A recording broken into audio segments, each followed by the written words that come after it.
From Washington, the McLaughlin Group, the American original. For over 3 decades, the sharpest minds, best sources, hardest talk. Issue 1, Barry's legacy.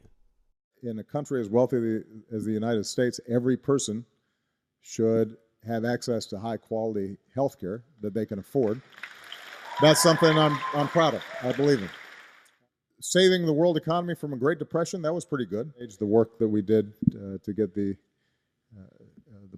possible nuclear weapons that Iran was developing out of Iran, and doing so without going to war, is something I'm very proud of. And I think that I have been true to myself during this process. I don't. Sometimes I look back at what I said when I was running for office and what I'm saying today, and they match up.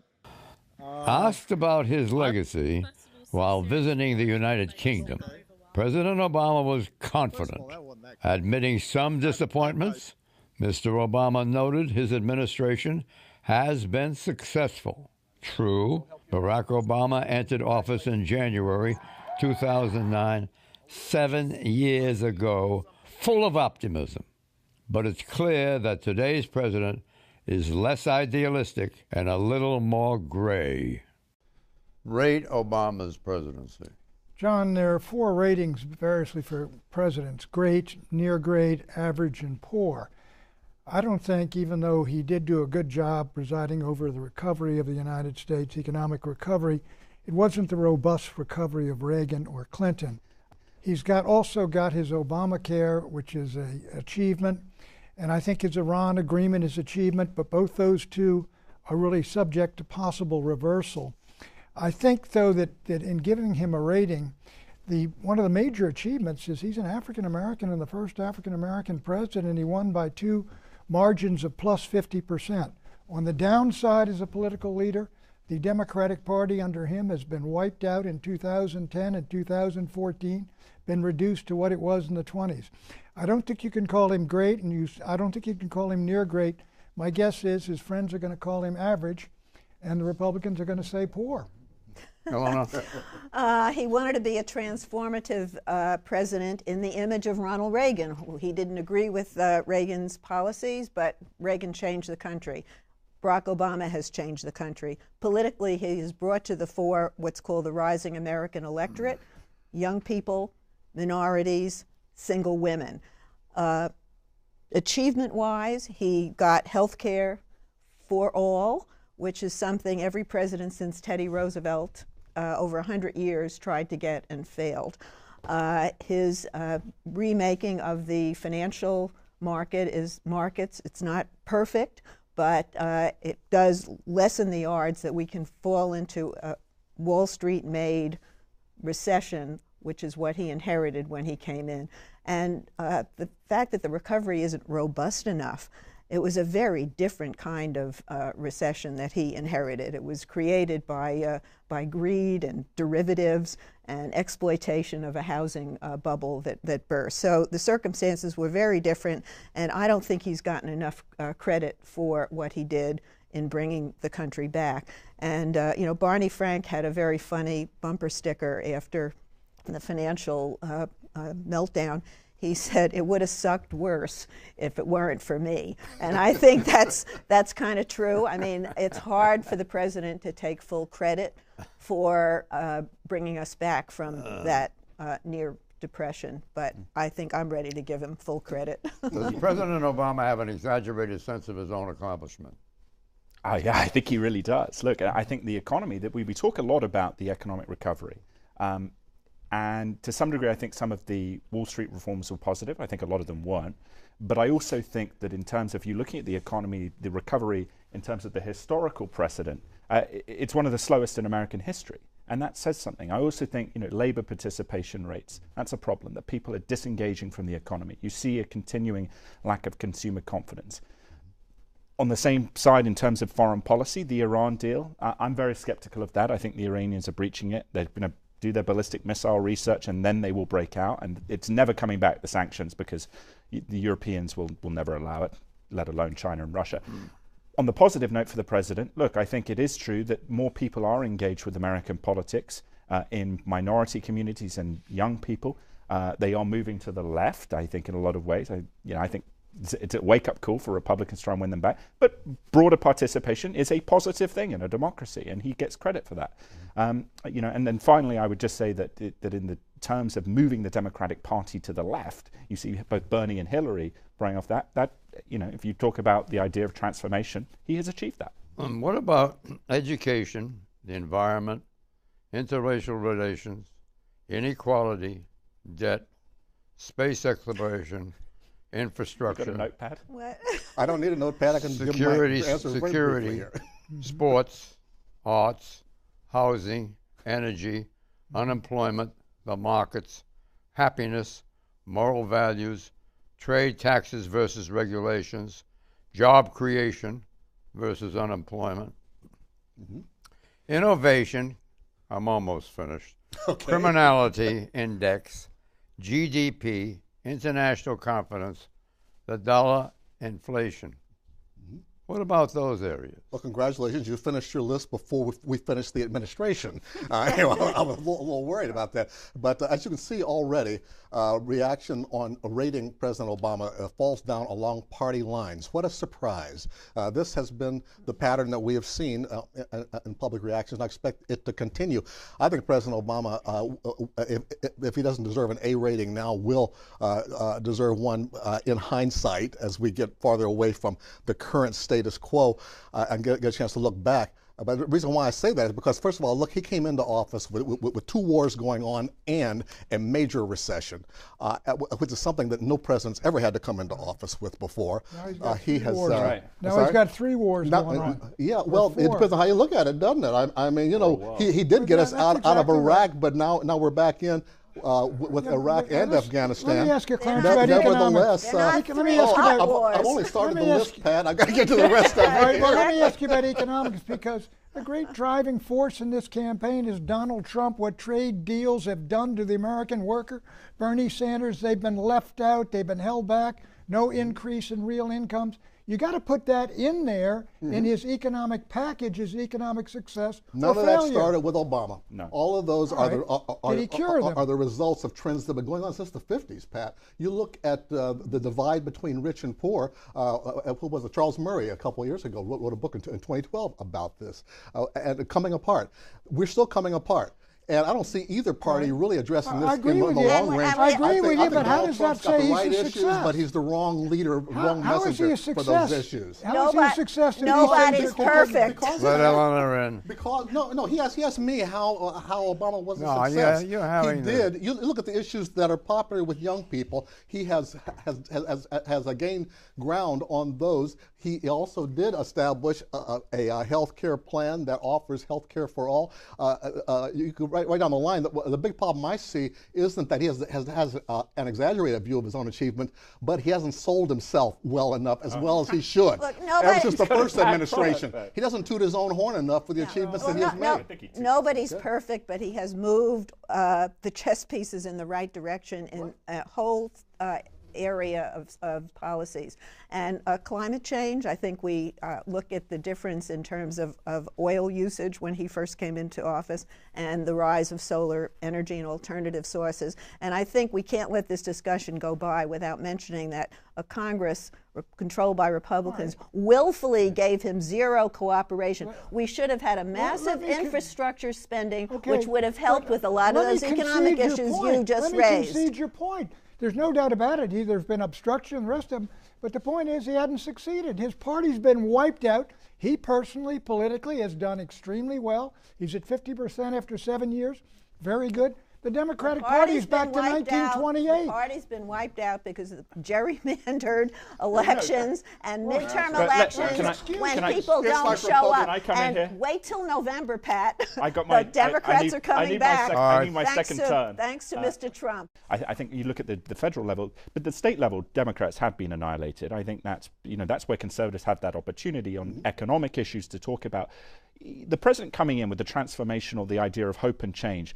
Eleanor mentions Congress not dealing with him. There have been some very ridiculous comments from Republicans in Congress. But I would say manifestly, one of the problems is that this president has not, in a significant, tangible sense, beyond the PR, beyond the anecdotes on television, reached out to Republicans. That's what you hear on the Hill behind the scenes with Republicans have been so cooperative in well, reaching but he's out to the him, president. Nobody believes but that, also Tom. the entitlement reform. We haven't had serious How did entitlement Reagan reform, and that's work critical. with a to my- Democratic Congress Right. and get all the great things done he got done? Because Clinton and Gingrich. he had no choice. It was a majority No, Democratic also Congress. because Tip O'Neill could deliver Democrats. Tip O'Neill The helped us on Republican, Contra excuse aid. me, the Right. Republicans cannot deliver their votes. Paul Ryan has been unable to get a budget because the these are Freedom Caucus excuses, won't give Eleanor. him the votes. These are excuses. The Look, reason- Tip No, they're O'Neill. reasons reality, Democrats Pat. started this and that. Reality. Tip O'Neill did nothing to help Reagan get those tax cuts, or Reagan to get his MX missile, or Reagan to get aid to the Contras.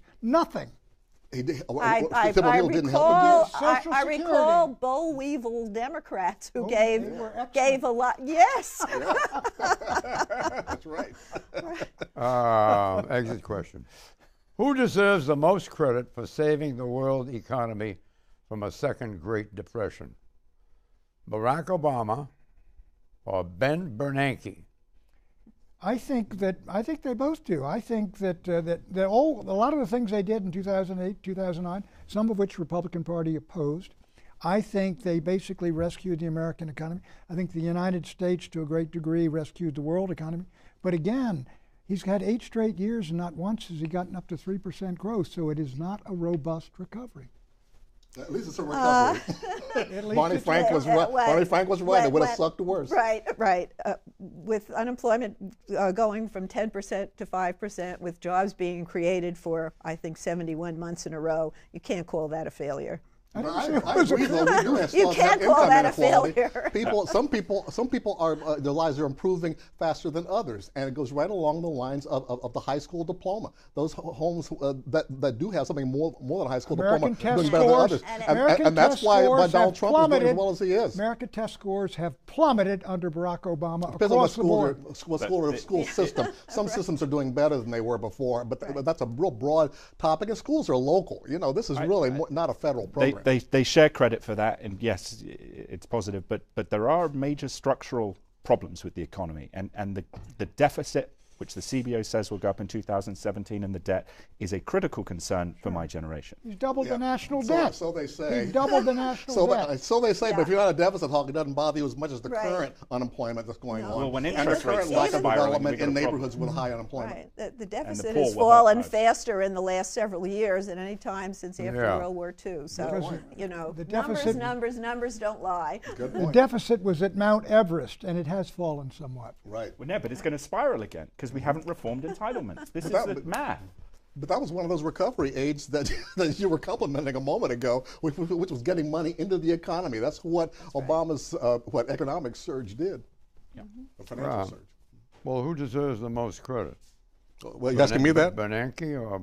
No, or, Pat's right. Reagan? They both do. I mean, a problem as complicated as the economy, anything you do in a positive sense is going to help. I think people who want to dismantle the Fed, they don't really understand What do you- how. Yeah, but What do you think? Bernanke was the president's appointment. So in the end, this goes on the positive ledger of the president, however much you want to dilute the credit. What does the doctor think? I think the Federal Reserve and the Secretary of the Treasury prevented the Great Recession. Let's hear from Alexander Hamilton. And so the president was kind of irrelevant. He's just a figurehead. You heard my answer. I disagree with it. Okay. Let's hear it for Hamilton. I have no doubt that you did. Issue 2, legacy of a lady. First and foremost, she's the best mother I know, and my daughters are amazing because of her parenting. I am labor, she's management. An emphasis on girls' education and making sure that our policies are aligned with the basic wisdom that countries that do not educate their girls and treat women well will fall behind. President Obama spoke fondly of his wife, Michelle Obama. The First Lady, Mr. Obama says, has been a remarkable leader, on efforts to reduce childhood obesity and promote female rights around the world. Washington, the McLaughlin In the McLaughlin Group November the 6th, 2015 episode, we discussed Mrs. Obama's willingness to advocate on the global stage, including in nations governed by Islamic law. These efforts and their attached controversies have won Mrs. Obama the respect of many. Still, not everyone will recall Mrs. Obama's time as First Lady with fondness. Namely, some conservatives lament what they described as Mrs. Obama's nanny statism. Question is, here's a good record. I ask you, Eleanor. Yes, an unequivocal yes. And I also want to point out in the last segment when I gave President Obama credit for appointing Ben Bernanke, that was actually President Bush's appointment. So we can spread the credit around for saving the country even further.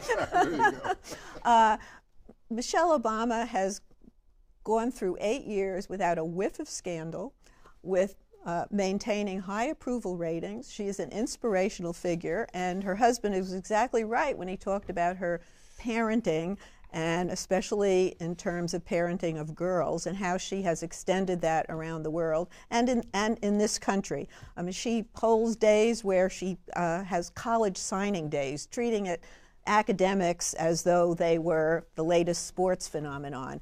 And her attitudes about obesity and eating healthful food and having an organic garden on the grounds of the White House. I mean, it's all positive, and it's not trivial. These are major issues that affect public health. She has stood up, you especially think about women's rights and also nutrition issues. As much as some conservatives don't like that because they say it's nanny statism, I tend to think conservatives should be worried about having to pay for a subsidized healthcare system with obesity, and so we should be in favor of that.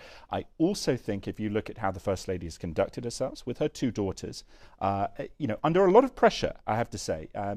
The threats, for example, that the First Lady get in terms of unpleasant people, that is not an easy thing to go through. And so I think she has acquitted herself and through her position as the First Lady of the United States very positively. And at the policy level, I disagree with her, but as a First Lady, good. I'm reminded of Pat's old boss, Richard Nixon, and who said, he complimented his wife, Pat, who also ran, as he put it. This is what happens with First Ladies until now, or maybe with First Men now with this year's election. But the fact is she's been a very effective role model, really. I think that's what's more important than nanny statism. The fact is that she has been a very good role model who, believe me, people from the community she came from are very proud of her. And I think across the country, people can look with pride upon her as a representative of American values, and for showing how outside of government programs, individual people organizing just kids and adults in their own communities can do a lot. I agree. I think that the President and the First Lady and their daughters have been almost exemplary in the way they have behaved with dignity in the White House. And the President at the White House Correspondents' Dinner has got a sense of humor about things. And the First Lady, I think, I obviously don't agree with a lot of the causes as much as she does, but she has a perfect right to do that, and I think they've handled themselves with dignity. The one exception I would say, I think there's been some pretty big expensive vacations using Air Force planes that seem to me a little extravagant. But other than that, I think the President set a good example in his personal life. That's all there is to it. Well, those vacations have been to countries that we need to maintain relations we'd all with. like to go to. Well, I think you'd have to come up with some hard figures comparing each other presidents to make the case that they've overspent. They have handled themselves with enormous grace in every area. Exit question: is it your felt intuition that Michelle Obama will take a cue from Hillary Clinton and launch her own political career post-presidency? Yes or no? My sense is she wants to get out of politics and wants to get out of here. I don't think she has any appetite for partisan politics, but they're going to stay in Washington until their younger daughter finishes high school. So when you say get out of here, it's not getting out of Washington, at least not right away. I think policy advocacy on things like women and girls' rights, but not politics. Mm-hmm. Yeah, I agree. I think that she and her husband both have a great platform to post-White House on a number of domestic issues and international issues as well. And throughout the third world, she's already got a presence and can be very valuable. And I think she'll do that with the kids growing up. They're becoming empty nesters now. So, but I doubt that she's going to run for office. She doesn't have that instinct. That's very perceptive on your part. Thank you. However, that doesn't trade on what I thought would be your strong suit. Mm-hmm. She could start. The answer is yes. She should stay in the political arena, and she could start by running for mayor of Chicago. I think Valerie Jarrett's more likely to do that than Mrs. Obama. You're already appraising it. Sorry? You're already appraising it. You're not even giving her a chance. No, well, no, I've given her, I mean, my opinion is grounded in fact, shall we say. I've known these folks for about 20 years. We know your type, Clarence. Issue 3, conservation conservatives. Get off this addiction! Global warming divides American opinion. But today, many environmental scientists lament partisan battles over the causes of and best responses to global warming. They say that such battles distract public attention from other environmental concerns. And with government research grants stretched and the economy on uncertain ground, private investors are in less supply and in more demand. Making matters worse, today, some conservatives believe environmentalists are liberal first and scientists second. A new approach is needed. Writing for Opportunity Lives, Tom Rogan called for new conservative thinking on environmentalism. Quote, in return for regulatory reform that focuses on malicious abuses and not legitimate businesses, we should support the hiring of more criminal investigators to punish environmental criminality. We should also act globally, including via treaty, to protect endangered marine wildlife. End quote. Question, is Rogan right? Well, firstly, Let's ask Tom Rogan. Thank you very much for putting the piece up there. I appreciate it. The point I was making is that on energy issues, and we've had these debates, I'm very sympathetic to the idea of fracking. I think it creates opportunities for employment, social mobility, lowering energy costs. But at the same time, fracking, as an example, but Republicans have been too focused on opposing those regulatory areas from Democrats in a positive sense, but not articulating ideas beyond global warming that we could get behind and that would help the environment. And so for one example, where we see at an industrial level very bad polluting, for example, or dumping, that is something that the federal government should prioritize cracking down on, and not the small business owner, the small farmer. And the second point, in terms of you look at, for example, shark finning around the world, what the Chinese are doing, I think there's a call for momentum there because of the damage that does to the marine environment, for conservatives to get behind an effort to say this is not something that should be happening and this is something where we could come together. Pat Buchanan. John, you know, we started the EPA under Richard Milhouse Nixon and the Council for Environmental Quality, and in those days when you had buses pouring out this smoke right in your face, you had soot right there in Pittsburgh. You went down the street, it got on your clothes, smog over LA, medical waste showing up in the beaches I used to go to as a kid. We were all united on this. The river catching on fire. Yeah, rivers catching on fire. The Potomac River polluted. I remember the headline when I was a kid. We all agreed, look, this is a mess and we got to clean it up. We may have disagreed on how fast and which ones go first. But then you get into this issue of global warming and environmentalism, if you will, as an ideology and a virtual political religion. And this is where you run into the traditionalist conservatives say, wait a minute, we don't believe your case is proven. Right.